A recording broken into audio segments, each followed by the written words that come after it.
विद्यार्थी मित्रांनो नमस्कार. आपलं सर्वांचं संस्कार मॅथ्स क्लबमध्ये पुन्हा एकदा स्वागत आहे. मित्रांनो आज आपण पाहूया मानसिक योग्यता चाचणी हा महत्त्वपूर्ण घटक सर्व स्पर्धा परीक्षांसाठी आपल्याला उपयुक्त असतो आणि या घटकातील लेवल क्रमांक 2 म्हणजेच भाग क्रमांक 2 मधलं ही व्हिडिओ असणार आहे, ज्यामध्ये आपण एकूण 10 प्रश्नांचा सराव करणार आहोत आणि सराव करता करताच आपला सुद्धा सराव सोडवत असताना कोणती कोणती उत्तरे आपली योग्य आहेत किंवा किती उत्तरे आपली योग्य आहेत हे सुद्धा आपण पडताळत जायचं आहे. अगोदर आपण उत्तर प्रश्नाकृती बघितले तर उत्तर आपल्याकडे नोट करून ठेवावी, जेणेकरून आपला सराव सुद्धा होईल आणि त्याचे स्पष्टीकरणे सुद्धा आपल्याला या व्हिडिओच्या माध्यमातून पाहता येतील. तर इथे बघा सूचना जी आहे ती सूचना अशी आहे की इथे एकूण 4 भाग दिलेले असतात. चौरसाचे 4 भाग केलेले असतात. या पद्धतीने चौरसाचे 4 भाग केलेले असतील. त्या 4 भागापैकी 3 भाग आपल्याला कोणतेही 3 भाग त्या ठिकाणी आकृत्या काढलेल्या असतील किंवा नक्षी काढलेल्या असतील आणि एका भागामध्ये आकृती आपल्याला शोधायची आहे, ज्यामध्ये कुठलीही दिशा न बदलवता आकृती शोधायची आहे. आणि इथे आपल्याला आकृती शोधत असताना सर्वात महत्त्वाची गोष्ट लक्षात घ्यायची आहे ती म्हणजे अशी की आपल्याला आकृती निवडत असताना त्याची दिशा जी आहे ती दिशा बदलता कामा नये. म्हणजे जशीच्या तशीच ती त्या भागामध्ये लागायला पाहिजे, तरच आपल्याला ते योग्य उत्तर निवडता येईल. जर एखाद्या आकृतीचं जर दिशा बदलवली असेल किंवा तिला फिरवलेलं असेल तर तो पर्याय आपल्याला इथे निवडता येणार नाही, कारण इथे स्पष्ट सूचना आपल्याला केली आहे दिशा न बदलता आपल्याला असं उत्तर निवडायचं आहे. तर बघूया पहिला प्रश्न. यातील पहिला प्रश्न बघा. पहिल्या प्रश्नामध्ये सर्वप्रथम आपल्याला काय केलेलं आहे, इथे वरच्या भागातील आरशातील प्रतिमा इथे खाली काढून दाखवलेली आहे. म्हणजेच वरच्या भागातील आरशातील प्रतिमा जर इथे आहे तर या भागातील आरशातील प्रतिमा इथे काढता येईल. किंवा दुसऱ्या पद्धतीने जर लक्षात घेतलं तर हा पहिला आणि दुसरा भाग हा एकदम समान दिसतो आहे. पहिला आणि दुसरा भाग आपल्याला समान दिसतो, तर आपल्याला तिसरा आणि चौथा असा समान दिसणारा भाग शोधून काढावा लागणार आहे. आणि असा समान भाग आपण जर शोधून काढलं तर पर्याय क्रमांक ए मध्ये आपल्याला हा भाग जास्तचा दिलेला आहे म्हणून तो निवडता येणार नाही. बी मध्ये सुद्धा आपल्याला बघा हा एकदम तंतोतंत जुळताना लक्षात येतो आहे, म्हणून सध्या आपण पर्याय क्रमांक बी चा सध्या विचार करणार नाही, त्याला आपण थोडंसं बाजूला ठेवूया. त्यानंतर पर्याय क्रमांक बी आपल्याला सध्या इथे लागू होतो हे लक्षात येतं. पर्याय क्रमांक सीचा विचार करूया. सी मध्ये ते चुकीच्या पद्धतीने दिलेलं आहे, म्हणून पर्याय क्रमांक डी कडे जाऊया आणि पर्याय क्रमांक डीचा विचार केलं तर ही आकृती आपल्याला एकदम तंतोतंत या ठिकाणी जुळताना लक्षात येते. आता पर्याय क्रमांक बी आणि डी मध्ये काय फरक आहे तो सुद्धा आपण इथं बघणं खूप आवश्यक आहे. आता बघा या ठिकाणचा जर आपण भागाचा विचार केला आणि या ठिकाणच्या भागाचा हा विचार केला तर ही जी गॅप आहे बघा, ही जी गॅप आहे याच्यामधला जो डिस्टन्स आहे त्या डिस्टन्सचा आपण इथे विचार करूया, कारण दोन्ही ठिकाणी आकृत्या आपल्याला समान दिसतात आहे. पर्याय क्रमांक बी मध्ये पण आणि पर्याय क्रमांक डी मध्ये पण. त्याचा विचार केला तर डिस्टन्स इथे बरोबर आहे, परंतु इथे बघा हा जो भाग आहे हा भाग चिकटलेला नाही आहे, जो इथे आपल्याला बी मध्ये चिकटलेला आहे आणि इथे सुद्धा आपल्याला चिकटवून दाखवलेला आहे. म्हणून पर्याय क्रमांक डी सुद्धा इथे लागणार नाही आणि पर्याय क्रमांक बी हे याचं योग्य उत्तर असणार आहे. यानंतर प्रश्न दुसरा बघूया. प्रश्न दुसऱ्यामध्ये आपल्याला इथे एक सर्कल आहे, सर्कलमध्ये पुन्हा चौरस दिलेले आहे आणि एक कोण त्याच्यामध्ये काढून दाखवलेला आहे. तर आपण काय करूया, जसं याच्यातील आरशातील प्रतिमा ही आहे तर यातील आरशातील प्रतिमा इथे शोधूया किंवा इथे काढून बघूया. जर आपण काढलं, हिला पेन्सिलने जर आकृती पूर्ण केली तर सर्वप्रथम या बाजूला आपल्याला असा वर्तुळाचा एक भाग मिळणार आहे, पावभाग. तो पावभाग कुठे दिसतो ते सर्वप्रथम बघून घेऊया, कारण दिशा बदलायची नाही म्हणजे इथे दिसत नाही.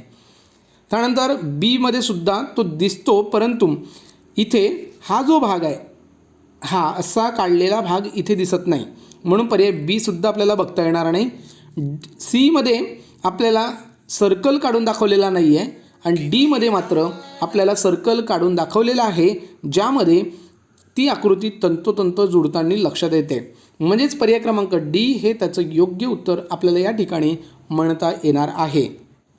यानंतर पाहूया विद्यार्थी मित्रांनो प्रश्न क्रमांक तिसरा, ज्यामध्ये आपल्याला विशिष्ट पद्धतीने 3 भाग दिलेले आहेत आणि 3 भागापैकी आपल्याला कुठल्या तरी एका भागाचा विचार करून चौथा भाग भरून काढायचा आहे. तर चौथा भाग भरून काढत असताना सर्वप्रथम काय करूया, इथे ही रेषा दिसते तशीच रेषा खाली काढून घेऊया. खाली जर काढलं तर या पद्धतीची रेषा आपल्याला पर्याय क्रमांक ए, सी आणि डी मध्ये दिसते. त्याच्यानंतर हा जो त्रिकोणाकृती हा भाग दिसतो, हा त्रिकोणाकृती भाग इथे काढून घेऊया. या पद्धतीने इकडून सुरुवात होणार, तो आरशातील प्रतिबिंब जसं सुरू होणार तसंच. तर या पद्धतीनं पाण्यातील प्रतिबिंब आणि आरशातील प्रतिमांचा विचार केला तर अशा पद्धतीची आकृती आणि मधातून एक रेषा अशी मिळणार आहे.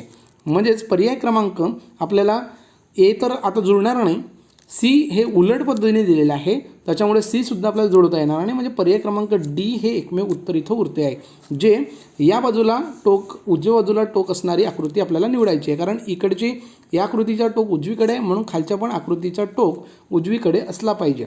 म्हणून पर्याय क्रमांक डी हे याचे योग्य उत्तर असेल. यानंतर प्रश्न क्रमांक 4 बघूया. प्रश्न क्रमांक 4 मध्ये आपल्याला एक पाकड्या काढून दाखवलेल्या आहेत आणि त्या पाकड्याचा विचार केला तर चौथ्या आकृतीमधल्या पाकडीचा जो टोक आहे तो टोक या कोपऱ्यात यायला पाहिजे. कारण तीन भागाला हे कोपरे म्हणजे टोक जात आहेत. तर या फुलाच्या पाकडीचा टोक इकडे असायला पाहिजे. तर या ठिकाणी असलेलं टोक आपण बघूया. पर्याय क्रमांक ए मध्ये आहे, बी मध्ये ते चुकीच्या पद्धतीने टोक दिलेला आहे आणि सी मध्ये हा जो आकार आहे हा आकार चुकीचा आहे आणि डी मध्ये तो उलट दिलेला आहे. म्हणून पर्याय क्रमांक ए हे योग्य उत्तर त्या ठिकाणी आपल्याला चौरस आकृतीमध्ये योग्य बसतो आहे हे लक्षात येईल. यानंतर प्रश्न क्रमांक 5 बघूया, ज्यामध्ये आपल्याला विशिष्ट आकारामध्ये एक वर्तुळ काढून दाखवलेला आहे. तो वर्तुळ आपण पूर्ण केलं तर या पद्धतीची आकृती आपल्याला मिळेल. त्यानंतर येथील आरशातील प्रतिबिंब असं काढलं तर या पद्धतीने हे दोन भाग जुळताना लक्षात येईल.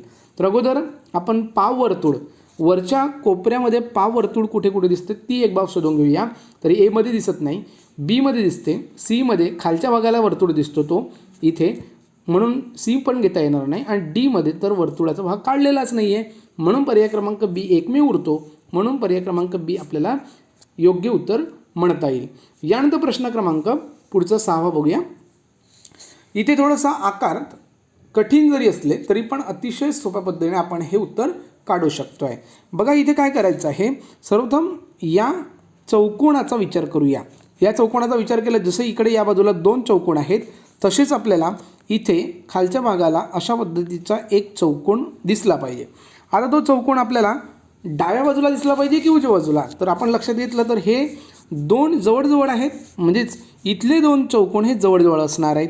तर पर्याय क्रमांक ए मध्ये जवळ आहे डाव्या बाजूला, इकडे हा उजव्या बाजूला दिसतोय मध्यभागी, सी मध्ये चुकीच्या पद्धतीने दिलेला आहे आणि डी मध्ये पण तो उजव्या बाजूला दिलेला आहे जो की आपल्याला डाव्या बाजूला पाहिजे.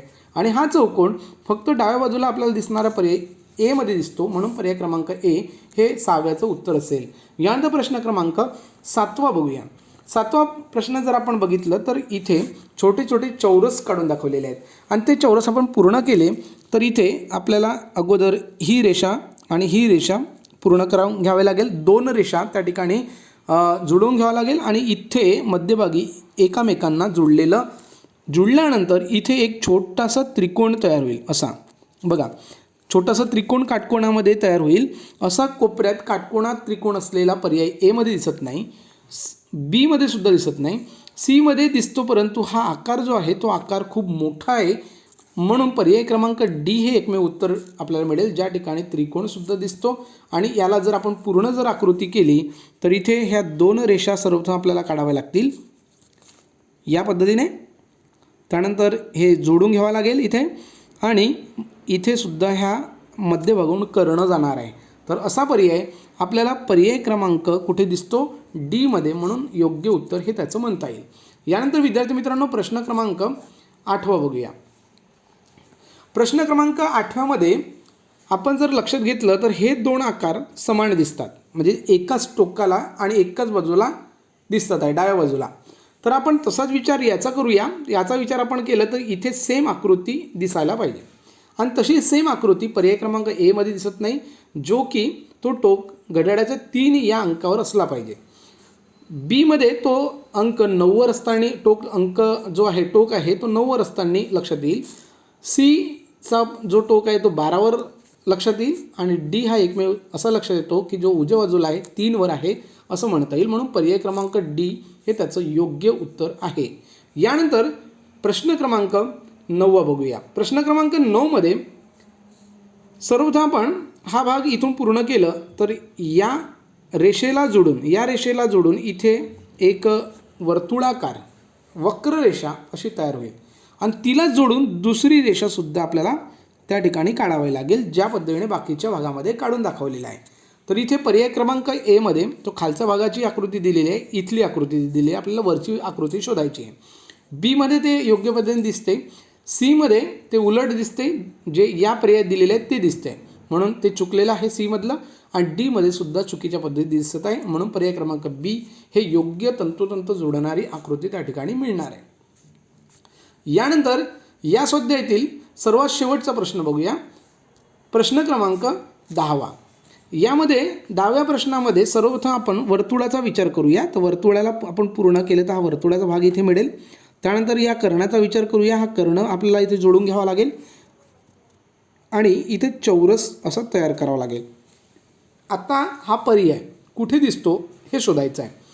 हा पर्याय आपल्याला पर्याय क्रमांक ए मध्ये दिसतो, बी मध्ये तो चुकीच्या पद्धतीने दिलेला आहे, सी मध्ये चुकीच्या बाजूला दिलेला आहे आणि डी मध्ये दिलेला आहे बरोबर, परंतु इथे चौरस म्हणजे चौरस तर आहेत पण त्यालाच जोडून इथे वर्तुळ दिलेलं नाही आहे आणि त्याच्यामुळे डी सुद्धा आपल्याला म्हणता येणार नाही. म्हणजे एकमेव पर्याय क्रमांक ए हे याचं योग्य उत्तर असेल. विद्यार्थी मित्रांनो, इथे आपण एकूण 10 प्रश्न बघितले आणि या 10 प्रश्नापैकी आपले किती उत्तर योग्य आलेत हे नक्की आपण तपासून घ्या आणि ती उत्तरे कॉमेंट करून घ्या. विद्यार्थी मित्रांनो, इथे आपण चौरस आकृती पूर्ण करा यामधील हा भाग क्रमांक 2 होता. यापुढे आपण बघणार आहोत भाग क्रमांक 3 म्हणजेच लेवल क्रमांक 3, ज्यामध्ये काठिण्य पातळी थोडी कठीण स्वरूपाची असणार आहे. त्यासाठी तो पुढील व्हिडिओ सुद्धा आपण नक्की बघून घ्यावा. हा व्हिडिओ आपण शेवटपर्यंत बघितला त्याबद्दल आपलं सर्वांचं खूप खूप धन्यवाद.